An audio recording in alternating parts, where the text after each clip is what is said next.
13 марта обязательно оденьте наизнанку любую вещь. Она вам поможет и убережет в этот день от неприятностей и проблем.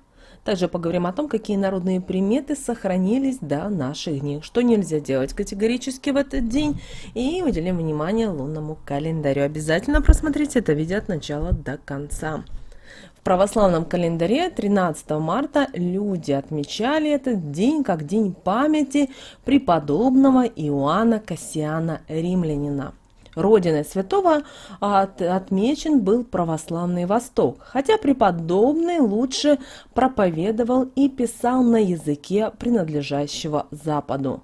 Иоанн принял иночество в Вифлеемской обители и вместе со своим духовным братом Германом путешествовали на протяжении 7 лет, где набирались духовного опыта, спокойствия, черпали знания у подвижников разных народов и стран, которые встречались на пути своем. Во вторую степень священства в христианстве преподобный Кассиан был посвящен у себя на родине, а у Марселя он впервые в Галлии устроил 2 великих на то время общежительных монастыря – мужской и женский. Чуть позже он написал 12 книг о поставлениях киновий, палестинских и египетских, и 10 бед с пустынными отцами. Все было сделано и написано из личного опыта, которого они набрались со своим духовным братом Германом, и для того, чтобы показать образец монастырей и познакомить простых людей с духом подвижничества православного Востока. Святой Иоанн умер обычной смертью в 435 году. 13 марта чествуется также образ Пресвятой Богородицы со сложным названием Девтеперовская. До сих пор ученым точно неизвестно, отчего икона имеет такое интересное название. Установлено, что она была явлена в 1392 году. На сегодня это интересная и древняя икона Пресвятой Богородицы, которую особенно чтил и перед которой молился угодник Божий, находится в Спасо-Преображенском кафедральном соборе в городе Тамбов. Также на этот богатый день припадает память преподобного Василия, исповедника. Святой Василий вместе с Прокопием Дикополитом пострадали во время великих гонений на крестьян и икон. После освобождения и заточения он полностью связал свою жизнь с монастырем и монашеством, наставляя простых людей к православной вере, доброй, мирной и правильной жизни. Христианин скончался в 750 году. В день Василия Копельника, или как еще его называли, исповедник, Василий Теплый, дроворуб, зачастую в этот теплый день наблюдали на земле оттепель. Люди старые говорили: с Василия весна идет, или с крыш капает, а занос цапает. Длинные сосульки на домах у людей могли означать только длинный лен. Если был дождь, то и лето будет доброе. В этот день люди привыкли видеть оттепель. Они говорили, что пришла весна. С крыш домов капал растаявший снег, а на земле были лужи от размерзшего льда, и птицы начинали красиво и ярко петь со своих гнезд и скворечников. В преддверии данного дня говорили: придет Василий, и зима заплачет. На сосульки смотрели славяне, и не только ради забавы, но и для того, чтобы предсказать урожай. Как и ранее писали, что длинные капли сосулек обещали долгий лен и хороший урожай конопли. Но теплое и яркое лето при этом обещало быть не скоро.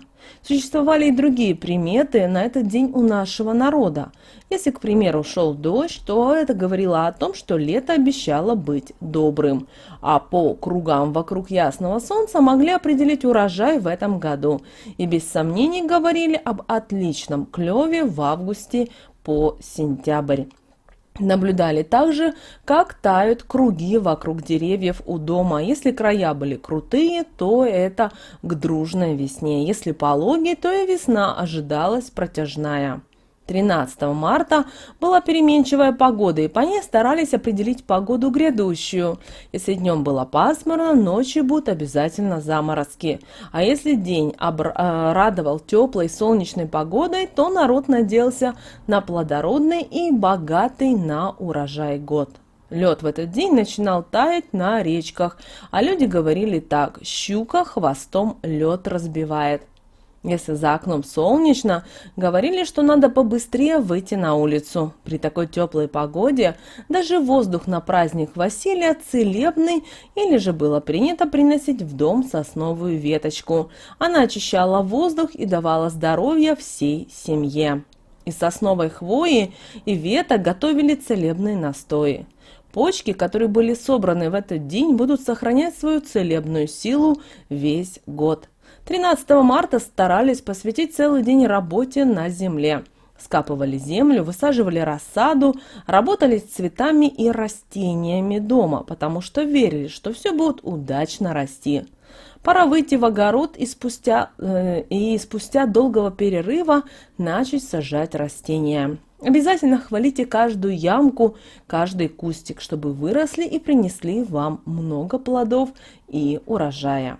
Люди того времени очень ждали этого дня, так как лечили в этот день детей, которые страдали водянкой. Эту болезнь в старые времена еще называли овечьей одышкой. Делали это следующим образом.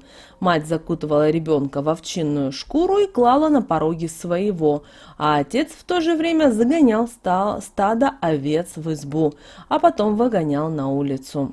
Крестьяне безумно верили, что животные таким образом уносили с собой болезнь и оставляли ребенка здоровым и сильным. Стрижку стоит отменить сегодня, а последствия могут быть не из приятных. Волосы после будут расти медленно и редкими. Лучше приведите в порядок брови сегодня и ресницы. Можно записаться на процедуру ламинирования, она безболезненная и придаст вам натуральный эффект. Нарощенные ресницы сейчас не в моде, поэтому уходите от этого. По церковному православному календарю 13 марта отмечается 7 именин, 5 мужских и 2 женских. Поэтому не забудьте поздравить Арсения, Василия, Нестора, Николая, Симона и девочек Киру и Марину.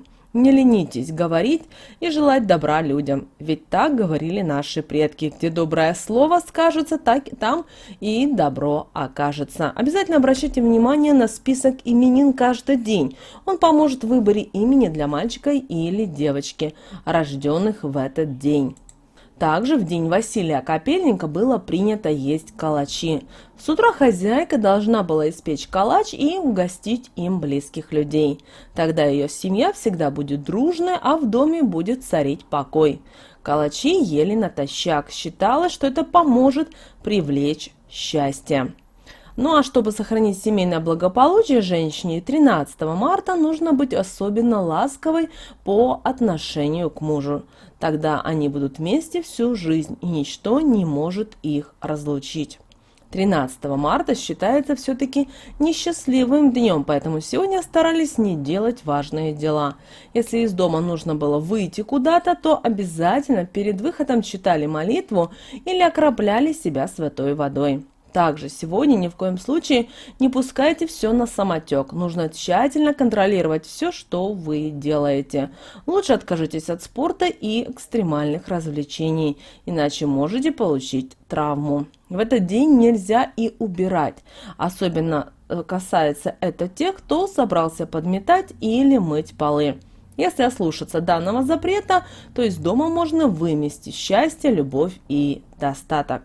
Также сегодня нельзя было пить воду, в которой вы собрались купаться, иначе можете подцепить какое-то себе серьезное заболевание.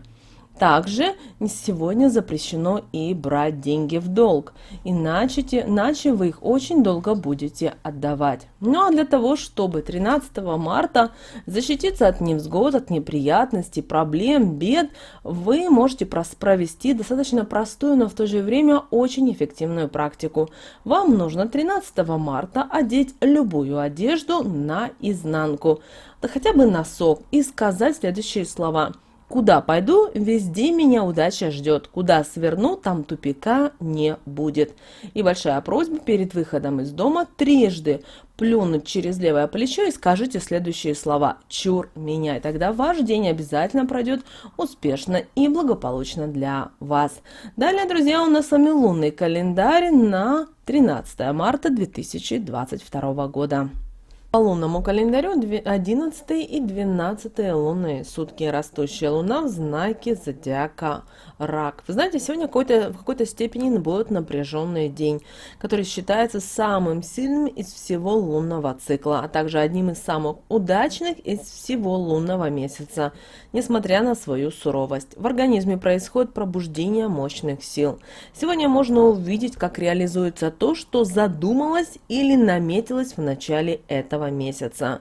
С другой стороны, сегодня сложный и неоднозначный день, двойственность которого скажется на всем, что будет сегодня происходить. Многие люди не смогут контролировать в себе эти две стороны и будут удивляться собственным взрывам раздражения, вспышкам ярости, которые будут исчезать так же внезапно, как и появляться. Энергия распределяется в это время очень неравномерно. То будет казаться, что вы можете свернуть горы, то уже через минуту будете падать от собственного бессилия. Этот день поможет вам обрести только то, чем вы умеете владеть. А это нужно научиться владеть энергетическим потоком и перераспределять его самостоятельно, хотя многим людям это еще сложно делать. Только так вы сможете справиться с тем энергетическим вулканом, который обрушится сегодня на многих. В моменты такого обрушения может открыться истина, которую нужно запомнить и понять, потому что всплески энергии сегодня достаточно сильны, но очень кратковременны. Предельная внимательность и крайняя осторожность могут уберечься от неправильных решений. Для намеченных на сегодня дел необходима планомерная подготовка. Если подготовка не проведена, то и начинать дела не стоит. Перегружать себя нельзя, но и пассивность сегодня противопоказана. Проявите внимательность, осторожность и во всем соблюдайте баланс.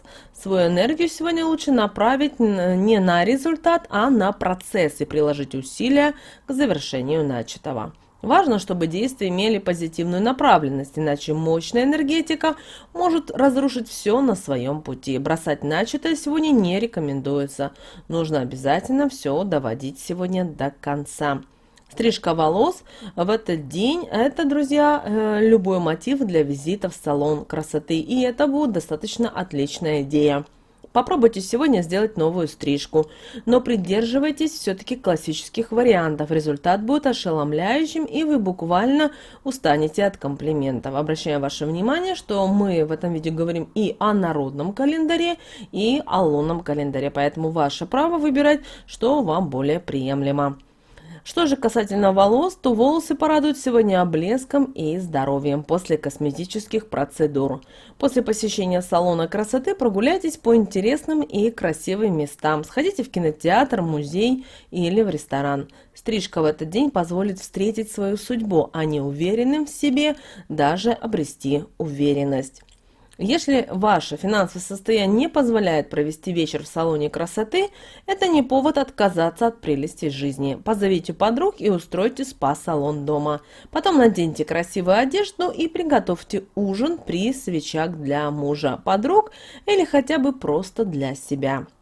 Получите сегодня максимум удовольствия от этого дня и притяните обязательно удачу в свой дом. Окраска натуральными красителями расширит деловую деятельность. В этот день повышенной энергии, поэтому уложите волосы особенно хорошо. Сегодня лучше исключить из планов охоту, потому что этот день – день взаимодействия с животным миром. Кроме того, предполагается осторожное обращение и с насекомыми. Избегайте укусов. Будьте осторожными и с колющими и режущими предметами. Сегодня тот день, когда падающие ножи и вилки предупреждают об опасности. Тем, кто не контролирует свою силу и энергию, предпочтительнее будет воздержаться от каких-либо серьезных дел.